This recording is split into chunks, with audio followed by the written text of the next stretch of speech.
Okay, so we are now going to look at loops in Julia.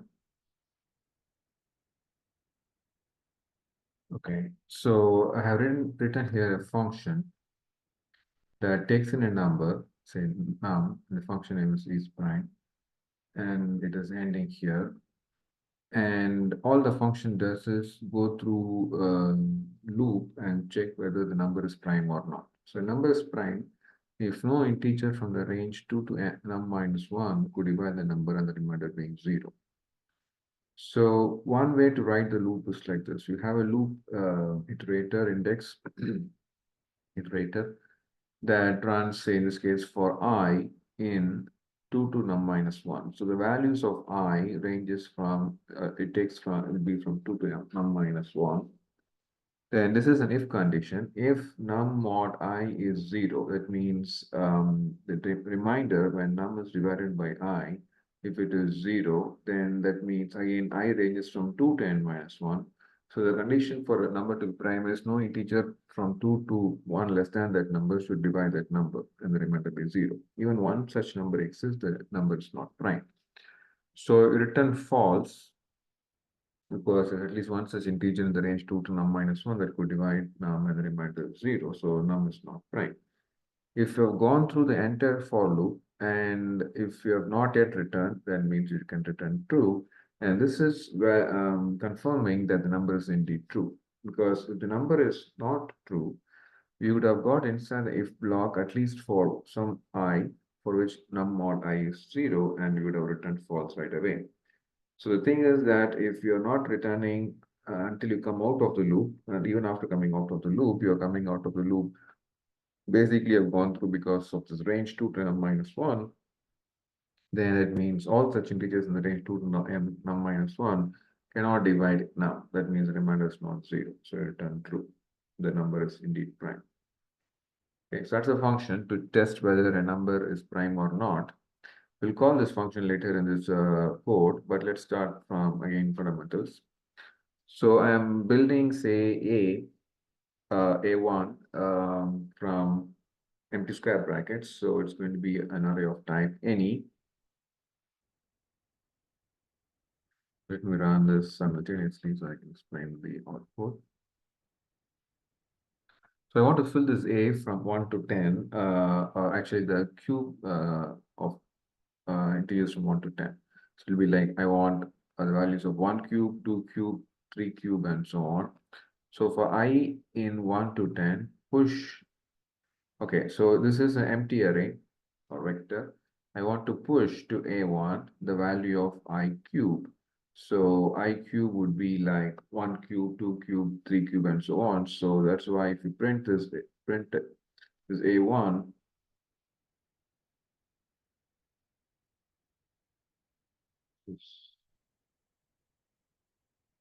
okay, so if you print A1, you could see the values 1, 8, 27, which is 3 cube, and then 64, 4 cube, and so on getting printed until you get 10 cube, which is 1000. Now, so here, I'm calling this reverse function on A1. Now, the reverse function does reverse the contents of, not, does reverse A1, but if you want to kind of force A1 to be itself reversed, okay? So let me show you this way. So if you could just call reverse of A1 and print A1, as you can see, uh, only the same A1 is printed. Okay, so yeah, even though you call reverse and pass A1.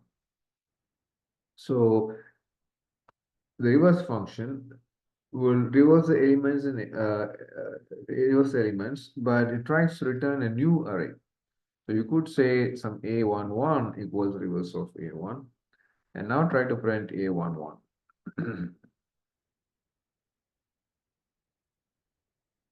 I'm just trying to print A11, not A1. Now let's do that.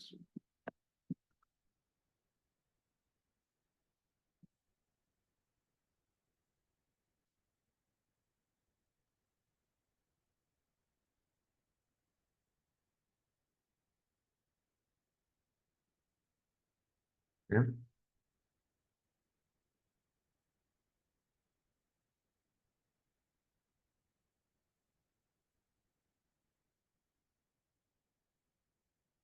All right, so A11 is now a reversed array. It has like 1000s on 29 and so on, but A11 is still the same.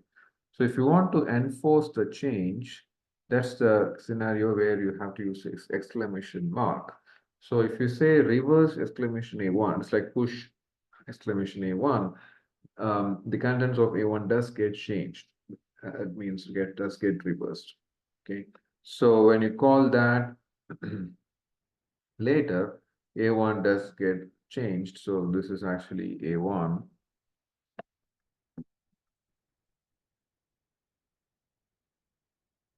When you call it after calling reverse exclamation, A1 does get changed.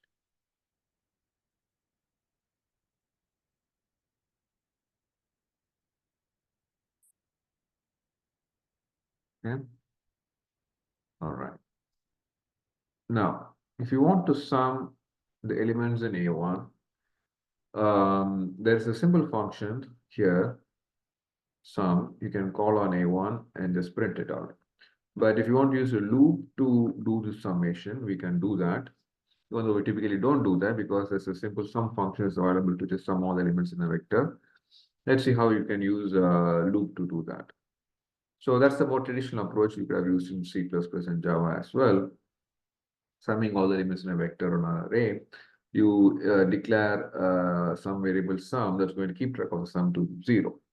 Now, one thing you should notice is this sum is a function, built-in function available in Julia to sum all the elements in a vector.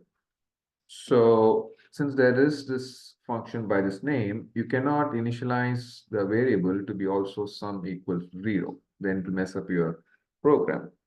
So that's why I gave a different name like sum all or anything that's not basically the same as sum to be 0. So it's still going to keep track of sum of all elements.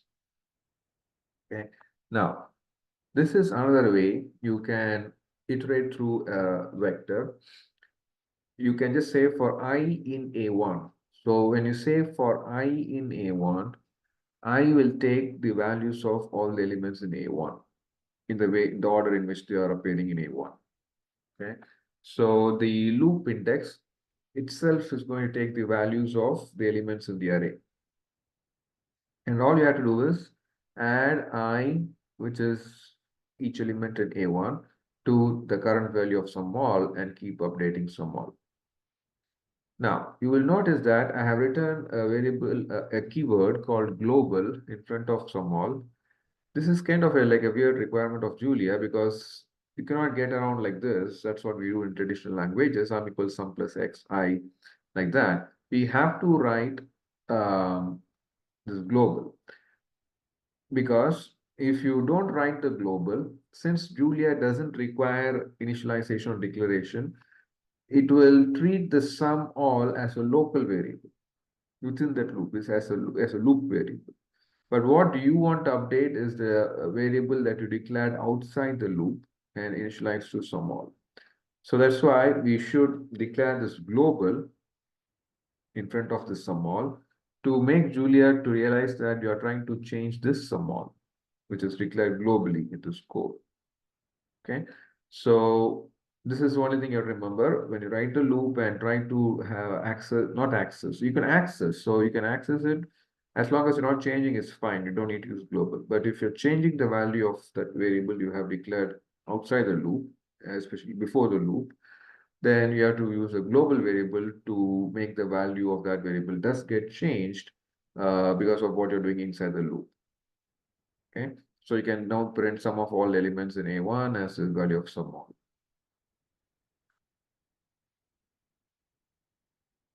Now, another way you can run the loop is for I equals for I in 1 to length of A1. So now I is strictly a loop index. It becomes an array index as well. So you can access elements of the array as A1 of I. So you can say sum all underscore 1 is 0.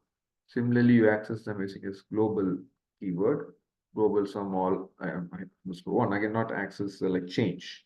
Accessing can be done without calling global. Okay, so you can then update some all underscore one and just print it as well.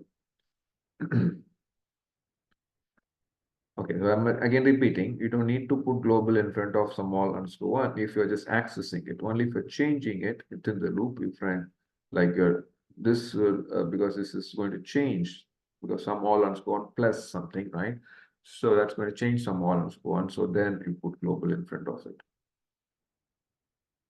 Then another sum is just calling a sum function and passing the array to it.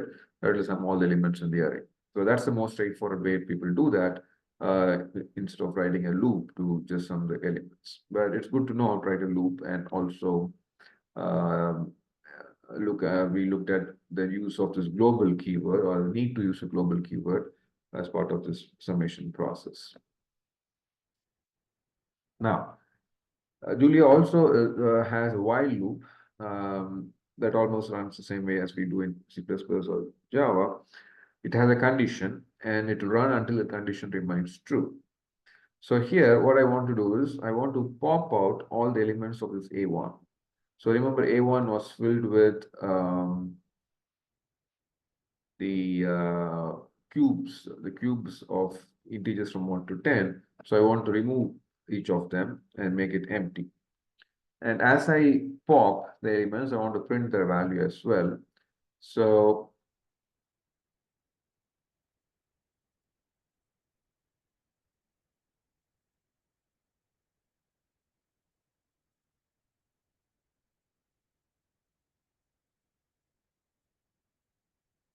now remember A1 did get reversed because of this forced reverse.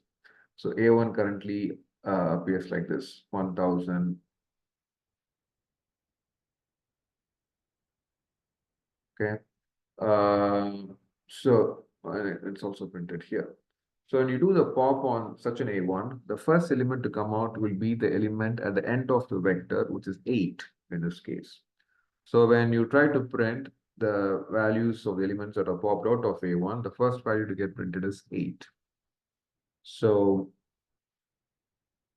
when you say pop on A1, 8 gets popped out, and then the next element, which is like 3 cube, which is 27, will get popped out, and then 4 cube, 64 will get popped out, and so on.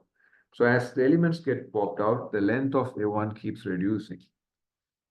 So this while loop, the printing and popping eventually will keep running until length of A1 greater than 0. When you pop the last element in A1, because of this statement, length of A1 becomes 0. Then you check the condition again, length of A1 is no longer greater than 0, it is indeed equal to 0. That's when you stop the while loop and come out of it. So when length of A1 becomes 0, you don't get inside the loop. So it's very essential to make sure it is strictly greater than 0. That's when you run the loop, because inside the loop you're doing pop. So you don't want to pop an empty array. Okay. So let's now look at prime integers and fill arrays with prime integers. So the goal here would be to populate an array with the first 10 prime integers. Okay. So we don't know the range here. So we cannot really run a for loop to go through this process. So that's why we're going to run a while loop to go through this process. So again, we'll start with num equals 1. And we want to make use of this num as a variable that we will check whether it's prime or not. If it's prime, we'll push it to A2. Otherwise, we'll keep incrementing num. So that's the logic here. So we want to populate this A2, the first 10 prime integers. So that means we could run the loop as long as the length of A2 is less than 10. The moment the length of A2 becomes 10, that means A2 has 10 prime integers. So we come out of the loop. So that will decide the loop condition, length of A2 less than 10. So inside the loop, what you do is you check if the current value of num is prime. If the current value of num is prime, you push num to A2 and then increment num. Now you increment num irrespective of it being prime or not. You check if it's prime, increment it. Otherwise, just continue. We have to just continue. Even if it's prime, you have to check for the next prime integer because you want to fill 10 prime integers. So if it is prime, we already saw the prime function. It returns true if the number is indeed prime. So you don't need to explicitly check if is prime is returning true. So you can if if the condition is true, that means that this function returns true, then the if block gets executed. So get inside the if block and push num to A2. So as a result of that, the length of A2 gets increased by 1. And you increase num also by 1. And since num is declared outside the loop, on the left-hand side, we have to put global num. The right-hand side, you don't need to do anything because here you are accessing only. On the right-hand side, you're just accessing num and doing num plus 1. And that changes num on the left-hand side. So you have to put global in front of that num. And as I said, if once you come across a num that is prime and you have pushed that num to A2,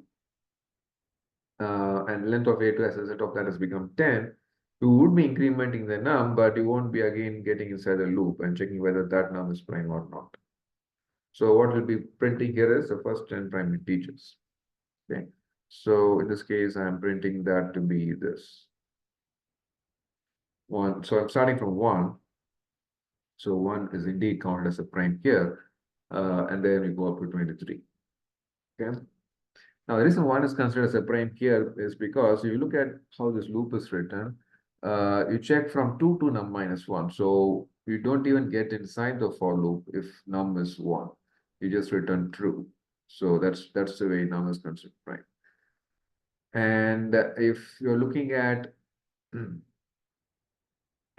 if num is 2, again for I equals 2 to num minus 1. So num minus 1 is 2 minus 1, which is 1. So it means for I in 2 to 1. That's again not a valid range. It has to be either 2 to 2 or 2 to something greater than 2. So that's also a scenario where you don't get inside a for loop and you simply return true. And then 3, 5, and all the other numbers, rest of the number are indeed prime. So they get inside the array. So 2 is considered prime, so that's fine. But if you want to avoid considering 1 to be prime, all you have to do is just start from num equals 2, and that will take care of it. Okay.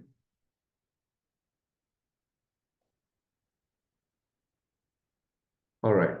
Now let's look at how to another way to kind of go through the elements of an array.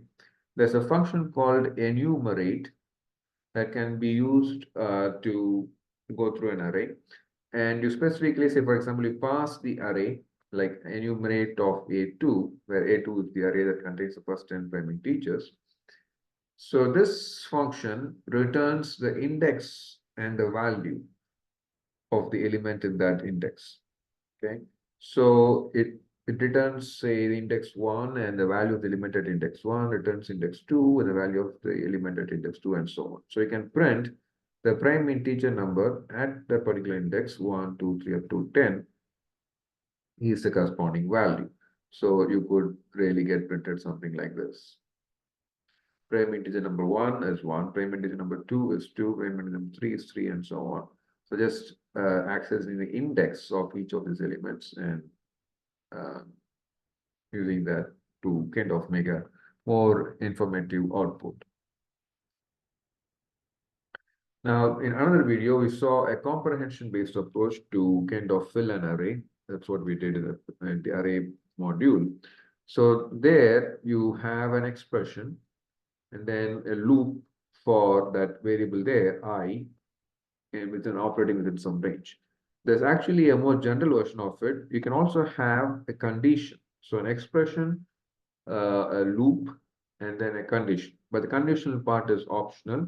We'll see an example with the conditional part later in this code, but right now just use the mandatory part. So the comprehension requires mandatory these two things: an expression first, followed by a loop that involves that expression index or variable.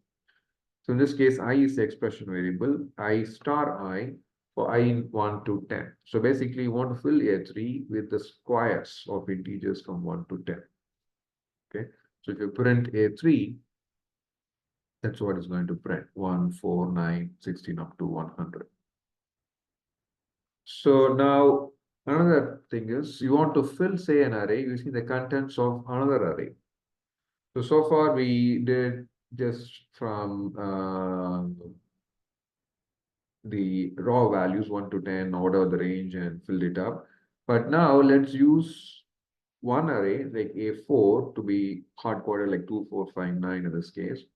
I want to fill A5 with the squares of the integers in A4. Okay.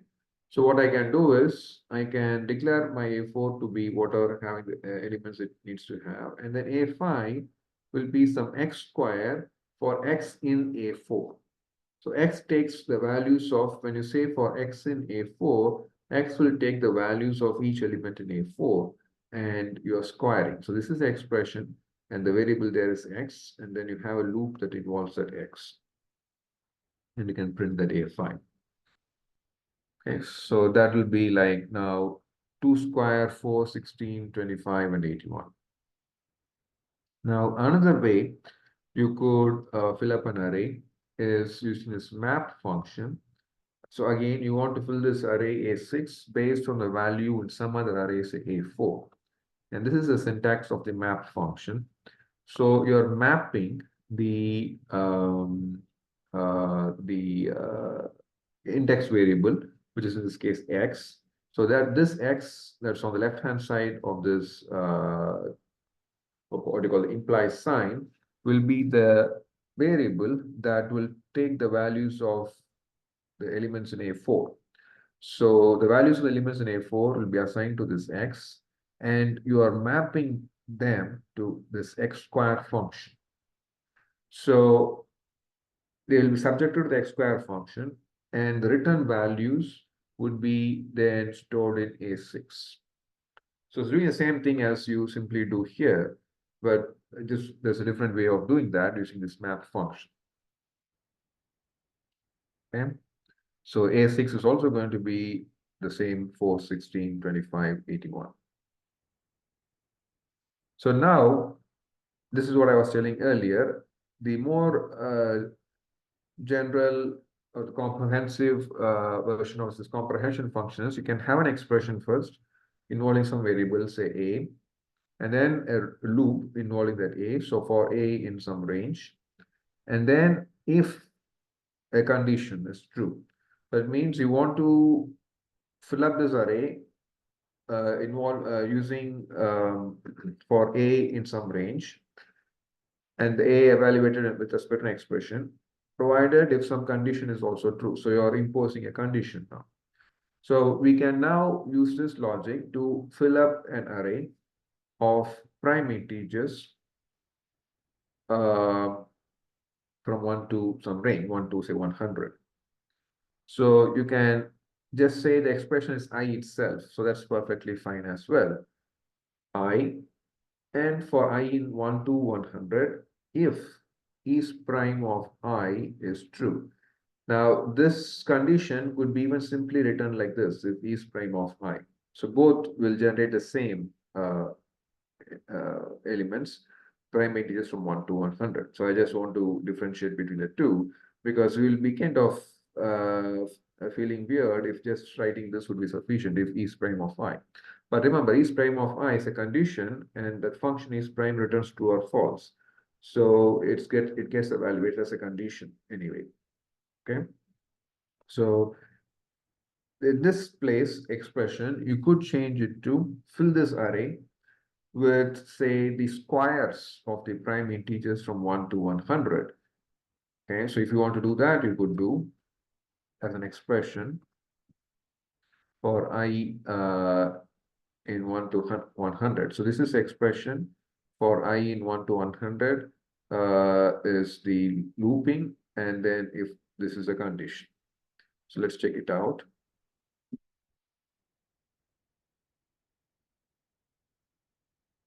So here A7 is the or the prime integers from 1 to 100, and A8 would be the squares of the prime integers. So that expression part, I am making it I times I for I in 1 to 100, 100 if I is prime.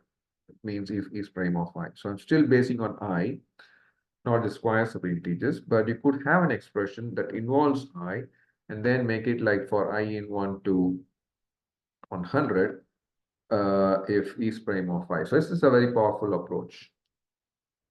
Okay. So let me stop with this.